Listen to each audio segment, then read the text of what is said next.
ومن سيئات أعمالنا من يهده الله فلا مضل له ومن يضلل فلا هادي له وأشهد أن لا إله إلا الله وحده لا شريك له وأشهد أن محمدا عبده ورسوله اللهم صل على محمد وعلى آل محمد كما صليت على إبراهيم وعلى آل إبراهيم إنك حميد مجيد اللهم بارك على محمد وعلى آل محمد كما باركت على إبراهيم وعلى آل إبراهيم إنك حميد مجيد من يطع الله ورسوله فقد رشد واهتدى ومن يعص الله ورسوله فقد ضل وغوى أما بعد فإن خير الحديث كتاب الله وخير الهدي هدي محمد صلى الله عليه وسلم وشر الأمور محدثاتها وكل محدثة بدعة وكل بدعة ضلالة وكل ضلالة في النار أعوذ بالله من الشيطان الرجيم بسم الله الرحمن الرحيم ومن يشاقق الرسول من بعد ما تبين له الهدى ويتبع غير سبيل المؤمنين نوله ما تولى ونصله جهنم وساءت مصيرا۔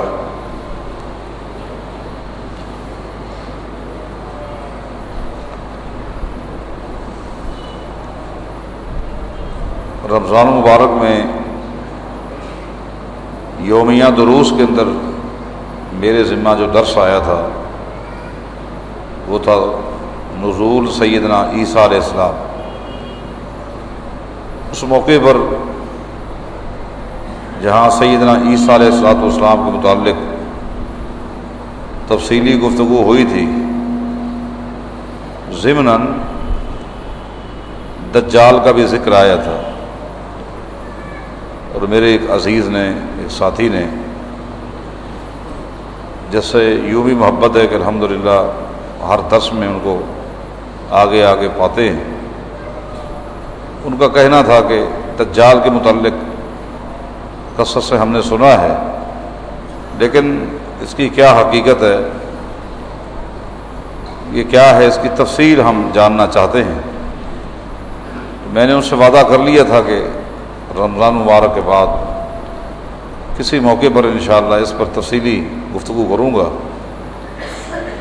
گزشتہ سے پیوستہ 2 جمعہ لگاتار وہ 14 اگست کے حوالے سے کچھ باتیں ہوئی تھیں، اس لیے آج سوچا ہے کہ دجال کے متعلق کچھ باتیں تفصیل سے آپ کو بتا ہی دوں،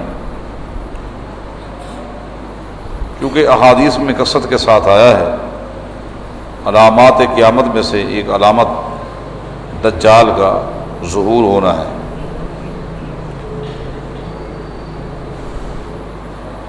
لفظ دجال جو ہے یہ دجل سے نکلا ہے۔ عربی میں دجل کا معنی ہے دھوکہ دینا، جھوٹ بولنا، اور کسی چیز کو خلط ملط کر دینا، حق کو باطل کے ساتھ، باطل کو حق کے ساتھ ملا دینا، اس کو عربی میں دجل کہتے ہیں۔ یہ دجال اسی دجل سے ہے، مبالغے کا صیغہ ہے، جس کا معنی ہے بہت زیادہ دھوکے باز، بہت زیادہ جھوٹا، اور بہت ہی زیادہ چیز کو خلط ملط کر دینے والا۔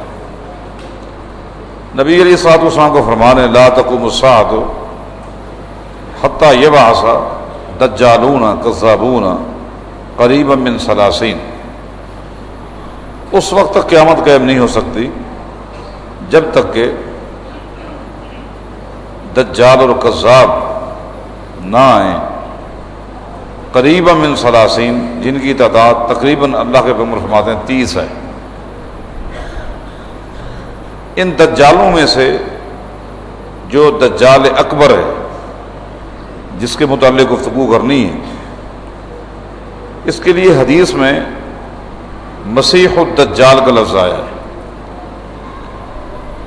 مسیح الدجال، لفظ مسیح کے کئی معنی ہیں۔ ایک معنی یہ ہے کہ اس کی آنکھ مسح ہوگی، ایک اس کی آنکھ مٹی ہوئی ہوگی، پلین ہوگی، اور ایک صحیح ہوگی، اس لیے اس کو مسیح کہتے ہیں۔ اور مسیح کا ایک معنی یہ بھی ہے بہت زیادہ سیاحت کرنے والا، بہت زیادہ گھومنے والے شخص کو بھی عربی میں مسیح کہتے ہیں، کیونکہ زمین کے چپے چپے پر جائے گا، پوری دنیا کا چکر لگائے گا، بہت بڑا سیاح ہوگا، اس لحاظ سے بھی اس کو مسیح کہتے ہیں، مسیح الدجال۔ اس کا نام کیا ہوگا یہ میرے علم میں نہیں ہے، اس کے باپ کا نام کیا ہوگا میرے علم میں نہیں ہے۔ میں اتنا جانتا ہوں کہ مسیح الدجال کا تعلق جو ہے وہ یہودیوں سے ہے، آدم علیہ السلام کی اولاد میں سے ہے، نسلاً یہودی۔ اس کی کچھ کیفیات احادیث میں آئی ہیں، مثلاً اللہ کے پیغمبر کا فرمان ہے ان مسیح الدجال رجل قصیر، لوگوں مسیح الدجال چھوٹے سے قد کا ہے، اس کا قد کوئی لمبا چوڑا نہیں ہوگا، بڑا کوئی باڈی بلڈر نہیں ہوگا، فرمایا کہ رجل قصیر، اس کا چھوٹا سا قد، افجح جعد، اس کے سر کے آگے کے بال گھنگریالے ہیں، اور اس کے سر کے پیچھے بال نام کی کوئی چیز نہیں، پچھلا حصہ، سر کا پچھلا حصہ بالوں سے خالی ہوگا، اور آگے بال ہیں تو گھنگریلے قسم کے بال جو ہوتے ہیں، گھنگریالی اس طرح کے بال۔ اور ایک حدیث میں آتا ہے کہ رجل جسیم، البتہ موٹا بہت زیادہ ہو، بہت زیادہ اس کی چوڑائی ہوگی، اور قد کے لحاظ سے چھوٹا ہے۔ یہ اس کی پہچان آئی، انہ اعور، آنکھ سے کانا ہے۔ یہ کہاں سے نکلے گا؟ اللہ کے پیغمبر فرماتے ہیں کہ الدجال یخرج من ارض بالمشرق، یہ مشرقی علاقے سے نکلے گا، اور جس علاقے سے یہ نمودار ہوگا، حدیث میں آتا ہے کہ یقال لہا خراسان، اس کا نام خراسان ہے، ایران کی پٹی کے ساتھ جو علاقہ ہے، یقال لہا خراسان، خراسان سے نکلے گا، معہ 70,000 من الیہود، جب یہ خراسان سے نکلے گا، اس کی معیت میں، اس کی رفاقت میں، اس کے ماننے والوں میں اس وقت 70,000 یہودی اس کے ساتھ ہوں گے، 70,000 یہودیوں کو ساتھ لے کر یہ چل پڑے گا، اور یہ ایک انسانیت کے لیے بہت بڑی آزمائش ہوگی، کیونکہ اللہ کے پیغمبر کا فرمان ہے لا فتنۃ اعظم من فتن الدجال، کائنات کا سب سے بڑا فتنہ دجال کا فتنہ ہے، پوری کائنات میں سب سے بڑا فتنہ دجال کا فتنہ ہے، آئے گا اور بڑی طاقت کے ساتھ آئے گا۔ ابلیس کو اللہ نے بڑی طاقت دے رکھی، بڑے اختیارات دے رکھے ہیں، یہ ابلیس بھی انسانیت کے لیے آزمائش ہے، اس کو بھی اللہ تعالیٰ انسانیت کی آزمائش کے لیے بھیجے گا، یہ ظاہر ہوگا اور بڑی طاقت کے ساتھ آئے گا، اور یہ ایک بہت بڑا فتنہ ہوگا، بہت بڑا، اس سے بڑا فتنہ ہو ہی سکتا۔ لیکن آپ دیکھیں جو اس کو اللہ نے طاقت دی ہوگی، ٹھیک ہے، جو طاقت نہیں دی ہوگی، آپ ذرا فرق کریں، مثلاً بڑی ایک طاقت کے ساتھ وہ آئے گا، ایسی طاقت کے ساتھ کہ پانی کا دریا اس کے ساتھ ہوگا، پانی کا دریا اس کے ساتھ چلتا رہے، پہاڑ اس کے ساتھ ہوں گے، جیسے وہ چلے گا پہاڑ اس کے ساتھ چل رہے، اور حدیث میں آتا ہے کہ پہاڑوں پر درخت ہوں گے جو پھلوں کے ساتھ لدے ہوئے ہوں گے، وہ لے کے چلے گا. اور ایک حدیث میں آتا ہے کہ ماہ نہر و نار، پانی کا دریا بھی صاف ہوگا اور ساتھ ہی ساتھ آگ بھی چلے گی، اس کے ساتھ آگ کو لے کے چلے گا. اللہ کے پیغمبر کا فرمان ہے جو شخص اس کو مان لے گا، اس کا متبع بن جائے گا، اس کو اپنے اس پانی میں وہ نہلائے گا، وہ جو دریا اس کے ساتھ ہے اس میں اس کو نہلائے گا، اور جو نہیں مانے گا اس کو آگ میں ڈال دے گا. لیکن اللہ کے پیغمبر کا فرمان ہے من وقع فی نارہ فقط وجب اجرہ،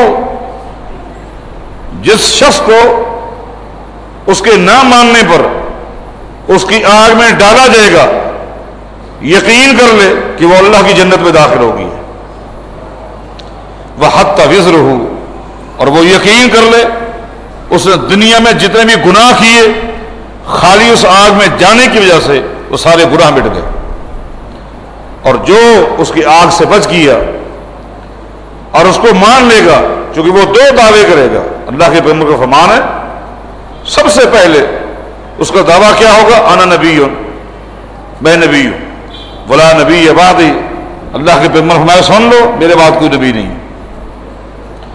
ثم یسنی حتی یقول انا ربکم، پھر چکر لگا کر دوسرے چکر میں آئے گا، کہے گا میں تمہارا رب ہوں. پہلا دعویٰ اس کا ربوت کا ہوگا جھوٹا، اور دوسرا اس کا دعویٰ ربوبیت کا ہوگا. جو مان لے گا اس کو اپنے پانی میں نہلائے گا. تو اللہ کے پیغمبر فرمایا کہ من وقع فی نہرہ، جو شخص اس کے پانی میں گیا اور اس کو نہلایا گیا وہ سن لے فقط وجب وزرہ، اس پر جہنم واجب ہو گئی، اس پر جہنم واجب ہوگی. اور جو اس نے زندگی میں کوئی اچھے کام کیے ہوں گے، نیکیاں ہوں گی، وہ ساری کی ساری برباد ہو جائیں گی. اب میں نے کہا کہ فرق کریں، جہاں اللہ نے اس کو قوت دے رکھی، اختیارات ہیں، تو یہ ہے کہ یأمر السماء ان تمطر فتمطر، آسمان کو کہے گا بارش برسنی چاہیے، بارش برسنے لگ جائے گی. وَيَأْمُرُ الْأَرْضَ أَن تُنبِتَ فَتُنبِتْ، زمین سے کہے گا بس خشکی ختم ہو گئی، ہریالی آنی چاہیے، ہریالی آ جائے گی. اتنے اختیارات، دریا ساتھ چل رہا ہے، پہاڑ ساتھ چل رہا ہے، درخت ساتھ چل رہے، آگ ساتھ چل رہی ہے، نہریں ساتھ چل رہی ہے. آسمان کو آرڈر دیتا ہے بارش آ جاتی ہے، زمین کو آرڈر دیتا ہے ہریالی آ جاتی ہے. لیکن اللہ کے پیغمبر فرمایا مکتوب بین عینیہ کافر، اس کے ماتھے پہ لکھا ہوگا کافر. وہ ایڑی چوٹی کا زور لگائے گا اس لفظ کو مٹاؤں، اس لفظ کو نہیں مٹا سکے گا. اب انداز لگائی اصل طاقت اللہ کی. وہ ایڑی چوٹی کا زور لگائے گا کہ یہ ایک عیب ہے، میرے ماتھے پہ لکھا ہوا ہے کافر، اس کو مٹا دوں، اس لفظ کو نہیں مٹا سکے گا. یہ ہے اللہ کی طاقت. میں کئی مرتبہ حیران ہوتا ہوں اور مجھے تعجب ہوتا ہے کہ اللہ کے پیغمبر فرماتے ہیں بڑے بڑے عابد، زاہد، پرہیزگار، متقی، صوم و صلات کے پابند گمراہ ہو جائیں گے. جب نبوت کا دعویٰ کرے گا اس کو نبی مان لیں گے، تھوڑے ہی عرصے کے بعد کہے گا میں رب ہوں، رب مان لیں گے. مجھے حیرت یہ ہوتی ہے اس کے ماتھے پہ لکھا ہوگا مکتوب بین عینیہ کافر. اور یہاں ضمن ایک بات بتا دو علامات قیامت کے بارے، جو سلف صالحین کا عقیدہ تھا، اور وہ یہ ہے کہ من وعن اسی طرح مانا جائے. علامات قیامت کی تعویل کرنا شرم جائز نہیں. مثلا بعض لوگوں نے دجال کا انکار کر دیا سرے سے. کیوں جی؟ کہا جی قرآن کریم میں دجال کا ذکر نہیں، حدیثوں میں ہے، ہم نہیں مانتے. یہ منکرین حدیث ہے. میں کہتا ہوں یہ منکرین قرآن ہے، یہ منکرین اسلام ہے. جو حدیث کو نہیں مانتے وہ منکرین اسلام ہے. وہ کسی چیز کو نہیں مان، وہ عبادات کو نہ مان سکتے ہیں نہ اپنا سکتے ہیں. وہ ایک چوٹی کا زور لگے عبادات کو قرآن کریم سے ثابت کر کے دکھ رہا ہے. نماز کلمہ توحید کے بعد افضل ترین عبادت نماز ہے. صبح کی 2 رکعتیں فرض ہیں، قرآن کریم سے ثابت کرے یہ 2 رکعتیں کہاں ہے. ظہر کے 4 فرض ہیں، قرآن کریم سے ثابت کرے یہ کہاں ہے. عصر کے 4 فرض ہیں، کہاں ہے. مغرب کے 3 فرض ہیں، کہاں ہیں. عشاء کے 4 فرض ہیں، یہ کہاں ہیں. اللہ کے پیغمبر نماز جنازہ پڑھتے تھے، کس آیت میں ہے نماز جنازہ پڑھنا. نماز جنازہ قرآن کریم نے زکوٰۃ کا حکم دیے ہے. مقدار زکوٰۃ کیا ہے کہ وہ جب تک آپ کو مقدار کا پتہ نہیں چلے گا آپ زکوٰۃ کیسے دیں گے. میرے پاس پیسے ہیں، اب قرآن کی آیت ہے کہ زکوٰۃ دو، میں پوچھتا ہوں مولوی سے زکوٰۃ دوں کتنی دوں، اس کی کیا مقدار ہے، ساری تو یہ دے دو. یہ کچھ رکھوں کتنا رکھوں، کتنا دوں. میرے پاس اونٹ ہے، میں پوچھتا ہوں کہ زکوٰۃ ہے، زکوٰۃ تو ہے جانوروں کی، کتنی ہے، یہ سارے اونٹ تمہیں دے دو. یہ کچھ رکھوں کچھ دوں، کتنے دوں، کتنے رکھوں. اونٹ ہیں، گائے ہیں، بھیڑیں ہیں، بکریاں ہیں. قرآن کریم نے کہا جن کو اللہ نے سونا چاندی دیا ہے اور زکوٰۃ نہیں دیتے، یہ سونا اور چاندی قیامت کے دن گرم کر کے ان کو داغا جائے گا. میرے پاس سونے کے ڈھیر بھی ہیں، چاندی کے ڈھیر بھی ہیں. میں مولوی سے پوچھتا ہوں، اس منکرین حدیث سے پوچھتا ہوں، مجھے بتاؤ تو صحیح کہ کتنا سونا دوں، اپنے پاس کتنا رکھوں، تجھے کتنا دوں، زکوٰۃ میں کتنا دوں، کوئی مقدار بتائے. یہ منکرین حدیث در حقیقت منکرین قرآن ہیں. جو منکرین قرآن ہیں وہ منکرین اسلام ہیں. ان کا دین کے ساتھ کوئی تعلق نہیں. ایک طبقہ یہ ہے اور ایک طبقہ مسلمانوں کا ایسا ہے جو علامات قیامت کو تو مانتے ہیں مگر تعویل کرتے ہیں. مثلا دجال کا مسئلہ آیا، دجال میں وہ تعویل کرتے ہیں. کوئی کہتے ہیں دجال سے مراد امریکہ ہے، کوئی کہتے ہیں دجال سے مراد اسرائیل ہے. اچھا جی، اس کے ماتھے پر کافر لکھا ہوگا. کہا جی اسرائیل کا جو جنگی طیارہ ہے KF-R جو جنگی طیارہ ہے، یہ اس کے ماتھے پر کافر لکھا ہوا ہے. یہ تعویل ہے؟ نہیں، غلط ہے.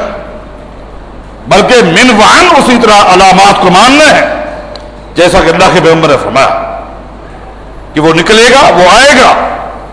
انہو اعور، ایک آنکھ سے کانا ہوگا. مکتوب بین عینیہ کافر، اس کے ماتھے پہ لکھا ہوگا کافر. نہروں کو ساتھ لے کے چلے گا، دریاؤں کو ساتھ لے کر. جس طرح قرآن حدیث میں بات آ جائے ہمارا ایمان ہونا چاہیے، ہمارا ایمان ہونا چاہیے. اسی کا نام تو ایمان بالغیب ہے. تعویلات کرنا اس کا ایمان کے ساتھ کوئی تعلق نہیں. کون سا تعلق ہے کہ آپ تعویل کر رہے ہیں؟ خامخواہ فرمایا کہ وہ آئے گا. میں کہہ رہا تھا کہ حیرت ہوتی ہے، اس کے ماتھے پہ لکھا ہوگا کافر. اور اللہ کے پیغمبر فرمایا کہ یقرأہ کل مؤمن کاتب وغیر کاتب. اللہ کے پیغمبر فرماتے ہیں اس کے ماتھے پہ جو لکھا ہوگا نا کافر، ہر مسلمان پڑھا لکھا اور ان پڑھ اس کو پڑھ لیں گے. پڑھا لکھا عالم کہہ لے، علامہ کہہ لے، شیخ الحدیث کہہ لے، وقت کا امام کہہ لے، فقیہ کہہ لے، مفتی کہہ لے.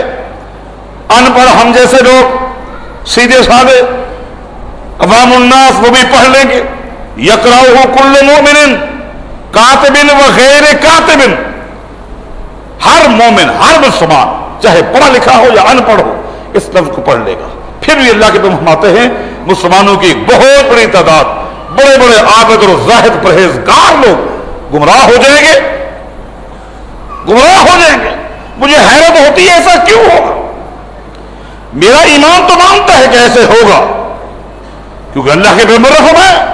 میری عقل نہیں مانتی کہ پڑھنے کے بعد بھی اس کو مانیں گے، لکھا ہوا کافر. پھر میری حیرت دور ہو جاتی ہے. تھوڑی دیر کے بعد سوچنے کے بعد میری حیرت خود بخود دور ہو جاتی ہے کہ ایسا ہوگا. اور یہ کوئی نئی بات نہیں ہوگی. آج بھی اس امت کا کتنا بڑا طبقہ ہے، کسی بھی مسئلے میں اس کو قرآن کریم کھول کر آپ دکھلا دیں کہ دیکھ لے، آپ خود پڑھ لے، پڑھ لے. یہ ہے صحیح بخاری آپ پڑھ لیں، کوئی بھی مسئلہ یہ ہے صحیح مسلم آپ خود پڑھ لیں، اپنی آنکھوں سے دیکھنے کے بعد، پڑھ لینے کے بعد بھی اس کی نگاہ اپنے مخصوص شخصیت کی طرف چلی جاتی ہے۔ مخصوص شخصیات کی وجہ سے اس آیت کو جو اس نے خود پڑھی ہے، اس حدیث کو جو اس نے اپنی آنکھوں سے دیکھی اور پڑھی ہے، لات مار دیتا ہے، آج بھی ہے تو پھر اس وقت بھی یہی ہوگا۔ ایسے لوگ ہیں جو نظریات کے مقابلے میں شخصیات سے مانوس ہوتے ہیں، لوگوں کے مداری پن کو دیکھتے، لوگوں کے کرتبوں کو دیکھ کر، شعبدے بازیوں کو دیکھ کر قرآن و حدیث کی پرواہ نہیں کرتے، جبکہ وہ خود پڑھ بھی رہے اور بھی دیکھ بھی رہے، اور اپنی مخصوص زبان جس کو وہ جانتے ہیں اس کا ترجمہ بھی پڑھ لیتے ہیں، پھر بھی ایک دم ان کی نگاہ اٹھ کر کسی اور شخص کی طرف سے جاتی ہے، وہ جو کہہ رہا ہے کیا اس کی بات غلط ہے؟ حضرت صاحب جو فرما رہے ہیں کیا وہ غلط کہہ رہے ہیں؟ اٹھی اور نگاہ گمراہ ہو گئے۔ اس کا معنی یہ ہے، یہ کوئی نئی بات نہیں ہوگی۔ اللہ کے بمحمہ کے یقرأہ کل مسلم، یقرأہ کل مؤمن کاتب و خیر کاتب، ہر ایک پڑھے گا، لیکن گمراہی کی زد میں بہت بڑی تعداد میں لوگ آ گئے۔ یہ زمین کا چپا چپا چھان مارے گا، صرف اگر داخل نہیں ہو سکے گا تو مدینہ میں یا مکہ میں داخل نہیں ہو سکے گا۔ ہاں، اللہ کے پیغمبر کا فرمان ہے مدینے میں داخل ہونے کی کوشش کرے گا، حتیٰ کہ حدیث میں آتا ہے اللہ کے پیغمبر فرماتے ہیں احد پہاڑ پر پہنچ جائے گا، احد پہاڑ کی چوٹی پر پہنچ جائے گا، یہ یہودی اس کے ساتھ ہوں گے، وہاں پہنچ جائے گا اور کہے گا حل تدرون ھذا القصر الابیض، اپنی قوم سے کہے گا، اپنے ماننے والوں سے کہے گا یہ سامنے جو سفید محل نظر آ رہا ہے اس محل کو جانتے ہو؟ لوگ کہیں ہم نہیں جانتے، کہے گا ھذا مسجد احمد، یہ محمد کی مسجد نظر آ رہی ہے۔ اللہ کے پیغمبر فرماتے ہیں میری مسجد کی طرف اشارہ کر کے یہودیوں سے کہے گا یہ مسجد احمد ہے، اس کے بعد آگے کودنے کی کوشش کرے گا وَلَهَا يَوْمَئِذٍ سَبْعَةُ أَبْوَابٍ عَلَى كُلِّ بَابٍ مَلَكَانِ، مگر اس دن اللہ تعالیٰ مدینے کے چوفیر فرشتوں کی ایک دیوار کھڑی کر دے گا اور 7 دروازے ہوں گے اور ہر دروازے پر 2 فرشتے کھڑے ہوں گے۔ مدینے میں داخل نہیں ہو سکے گا، مکہ میں داخل نہیں ہو سکے گا، اس کے علاوہ زمین کے چپے چپے میں جائے گا اور گمراہی پھیلائے گا، لوگ بے دین ہو جائیں گے، گمراہ ہو جائیں گے، بڑے بڑے پرہیزگار، نمازی، روزے دار، حاجی، زکاتی، اللہ کے پیغمبر فرما رہے صرف اللہ کی توفیق سے وہی شخص گمراہی سے، دجال کے فتنے سے بچے گا جس کے سینے میں قرآن و حدیث کا علم ہوگا۔ اللہ اکبر، یہ ہے علم کی برکات۔ جہاں عبادات کے ساتھ تعلق ہے ایسے ہی شریعت کے علم کے ساتھ بھی تعلق ہونا ضروری ہے۔ علم شریف بہت ضروری ہے، بہت ہی ضروری ہے۔ تمام فطروں کے کلا کما کے لیے علم شریف ضروری ہے، اور یہی وجہ ہے قربان جائے اللہ نے جب اپنے پیغمبر کو بھیجا اس وقت زمین پر فتنے ہی فتنے تھے، ہر طرح کے فتنے تھے، ظلم و ستم، بربریت، بے حیائی، بے غیرتی، شرک، خرافات، پتہ نہیں کون کون سی فتنے کی زد میں یہ انسانیت تھی۔ پہلی وحی میں ان تمام فتنوں کو ختم کر دیا یہ کہہ کر اقرأ بسم ربک الذی خلق خلق الانسان من علق اقرأ وربک الاکرم الذی علم بالقلم علم الانسان ما لم یعلم۔ پہلی وحی میں شرک کا خاتمہ ہو گیا، توحید کا علم بلند ہو گیا، پہلی وحی میں ظلم کا خاتمہ ہو گیا، بربریت کا خاتمہ ہو گیا، بے غیرتی اور دیوسیت کا خاتمہ کر دیا۔ اس لیے شرک آتا ہے جہالت کے راستے سے، بے حیائی آتی ہے جہالت کے راستے سے، بے غیرتی آتی ہے جہالت کے راستے سے، اور ظلم و ستم ناانصافی آتی ہے جہالت کے راستے سے، توحید آتی ہے علم کے راستے سے، ایمان آتا ہے علم کے راستے سے، انصاف آتا ہے علم کے راستے سے، حیا آتی ہے علم کے راستے سے۔ علم کی وسیلت بیان کر کے ظلم کا خاتمہ، شرک کا خاتمہ اور توحید کی بلندی کر دی گئی۔ لا فتنۃ اعظم من فتنۃ الدجال، لوگوں کائنات کا سب سے بڑا فتنہ دجال کا فتنہ ہے۔ اس فتنے سے بھی وہی شخص بچے گا جس کے پاس علم شرعی ہوگا، لوگ دجال کے سامنے جھک رہے ہیں، لوگ اس کو اپنا رب مان رہے ہیں، لوگوں کی نگاہ اس کے دریاؤں کی طرف ہوگی، اس کے پہاڑوں کی طرف ہوگی، اس کے درختوں کی طرف ہوگی، ان کے پھلوں کی طرف ہوگی، اس کی آنکھ کی طرف ہوگی۔ جس کے پاس علم ہوگا اس کی نگاہ قرآن و حدیث کی طرف ہوگی۔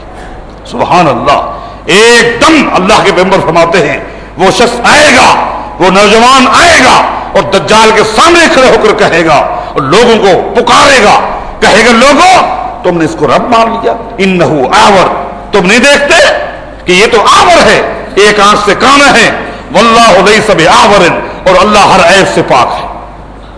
اللہ، اب یہ اس کی گفتگو ہے، لوگ حوالے دے رہے ہیں اس کے دریا کے، لوگ حوالے دے رہے ہیں اس کے پہاڑ کے، لوگ حوالے دے رہے ہیں اس کے درختوں کے، لیکن یہ طالب علم حوالہ دے رہا ہے یہ قرآن کا، یہ حدیث کا حوالہ دے رہا ہے۔ لوگوں یہ تو آنکھ سے کانا ہے، آور ہے، اور اللہ تعالیٰ بے عیب ہے۔ وہ کہے گا الا تنظرونہ یاکل و یشرب، اور لوگوں تم نے اس کو رب مان لیا، تم نہیں دیکھتے یہ تو کھاتا بھی ہے اور پیتا بھی ہے۔ فاللہ یقول اللہ الصمد، جبکہ اللہ نے اپنا تعارف کرایا ہے کہ وہ بے نیاز ہے، وہ کھلاتا ہے کھاتا نہیں، وہ پلاتا ہے پیتا نہیں۔ یہ تمہیں بھی کھلاتا ہے خود بھی کھاتا ہے، یہ خود بھی پلاتا بھی ہے پیتا بھی ہے کھاتا بھی ہے کھلاتا بھی ہے۔ ظالموں، رب کی صفت یہ ہے وہ کھلاتا ہے پلاتا ہے کھاتا نہیں، اس کو تم نے رب بنا لیا۔ پھر کہے گا الا تنظرونہ، اور لوگوں تمہیں کیا ہو گیا، تم اس کو اپنی آنکھوں سے دیکھ رہے ہو۔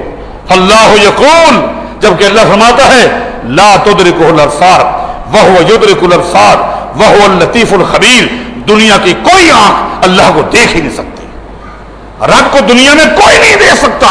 اگر دیکھنا ممکن ہوتا تو موسیٰ علیہ السلام نے جب کہا رب ارنی انظر الیک، اے اللہ میں تجھے دیکھنا چاہتا ہوں، قال لن ترانی، اللہ نے فرمایا موسیٰ تو مجھے ہرگز نہیں دیکھ سکتا، ولکن انظر الی الجبل فإن استقر مکانہ فسوف ترانی، فلما تجلی ربہ للجبل جعلہ دکا وخر موسیٰ صعقا، اے موسیٰ تو مجھے نہیں دیکھ سکتا، ہاں میری تجلی پہاڑ پہ پڑے گی، اگر وہ برداشت کر لے گا تو ہو سکتا ہے تو بھی دیکھ لے، لیکن پہاڑ پہ رب کی تجلی پڑی، پہاڑ ریزہ ریزہ ہو گیا اور خر موسیٰ صعقا، اللہ کا قرآن کہتا ہے موسیٰ علیہ السلام گرے اور بے ہوش ہو گئے۔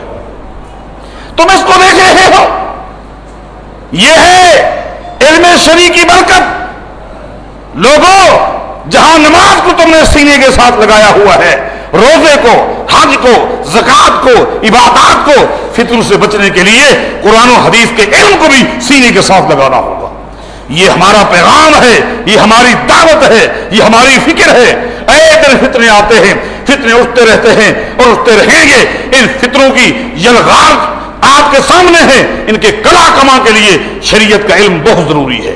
شریعت کا علم لوگوں کے قصوں کا نام نہیں، کہانیوں کا نام نہیں، واقعات کا نام نہیں، شریعت کا علم یہ اللہ کی وحی کا نام ہے، اللہ کی کلام کا نام ہے، یہ محمد مصطفیٰ کے فرمان کا نام ہے صلی اللہ علیہ وسلم۔ وہ آگے بڑھے گا، دجال دیکھے گا یہ تو میرا ماحول خراب کر رہا ہے، ایک دم دجال کہے گا، کون فرما رہے ہیں؟ محمد الرسول اللہ صلی اللہ علیہ وسلم۔ دجال کہے گا اے نوجوان بس کر، تیری باتیں بہت ہم نے سن لی ہیں، اگر میں تجھے قتل کر دوں اور پھر زندہ کھڑا کر دوں پھر تو رب مان لے گا۔ وہ نوجوان یہ نہیں کہے گا کہ جی ہاں ایسا کر اور میں مان لوں گا، یہ نہیں کہے گا، بلکہ نوجوان کہے گا تو کر تو صحیح۔ اللہ کے پیغمبر فرماتے دجال اپنی تلوار کی زد میں دے کر اس نوجوان کے جسم کے 2 ٹکڑے کر دے گا، اس کے بعد پھر کھڑا کر دے گا اور کہے گا اب تو مان۔ وہ نوجوان کہے گا اب تو مجھے مار کے دیکھ، اب تو مجھے مار ہی نہیں سکتا۔ اللہ کے پیغمبر فرماتے ہیں دوبارہ دجال تلوار کو آگے بڑھا کے مارنے کی کوشش کرے گا، لیکن اس کے ہاتھ کے اندر کب کبھی تاری ہو جائے گی۔ وہ اس نوجوان کھڑا ہوا ہے، بھاگ نہیں رہا، جیسے پہلے کھڑا تھا ویسے کھڑا ہوا ہے، دجال کے اور قریب آ گیا، حتیٰ کہ اگر دجال اس کو مارنا چاہے ہاتھ کے ذریعے بھی مار سکتا ہے، لیکن اس کے ہاتھ نہیں اٹھیں گے۔ اللہ کے پیغمبر فرماتے ہیں وہ نوجوان ایک دم کہے گا